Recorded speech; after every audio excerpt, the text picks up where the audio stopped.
Бір ішектің бұзылуы өте суық су асқазанды тітіркендіріп, іш өтуге немесе ішек жұмысын бұзуға әкелуі мүмкін.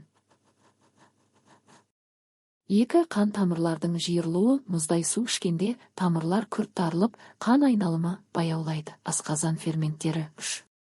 Ас қорытуға зиян. Дұрыс жұмыс істемей, тамақтың қорытылуы қиындайды. 4. Тамақ пен тамыр ауруы. Суық су жиі ішкенде тамақ қабынып, бас ауруы немесе жүрекке салмақ түсуі мүмкін. 5. Иммунитет әлсіреуі. Ағзаға суық әсер етіп, қорғаныш қабілеті төмендейді. Адам тез тоңғыш әрі ауруға бейім болады. Суды бөлме температурасында ішкен ағзаға ең пайдалысы сол. Дұрыс. Егер салқындатқың келсе, сәл ғана салқын етіп ішкен жөн, бірақ мұздай емес.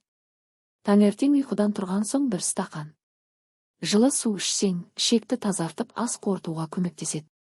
Күн ыстықта суды бірден көп ішпей, аз-аздан жиі ішкен пайдалы.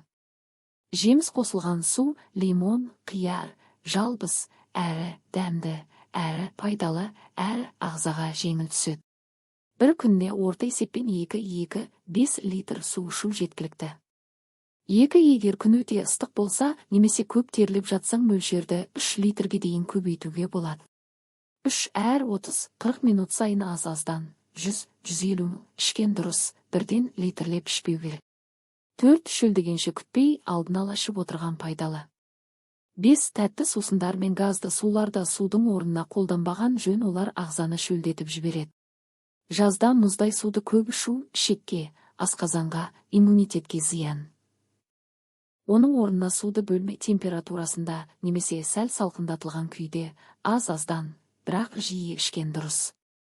Күнде 2-5 литр су ішіп отырсаң, ағзаң сусызданбайды әрі денсаулығың сақталады. Яғни шамадан тыс мұздай су зиян, ал дұрыс мөлшерде жылы не салқын су пайдалы.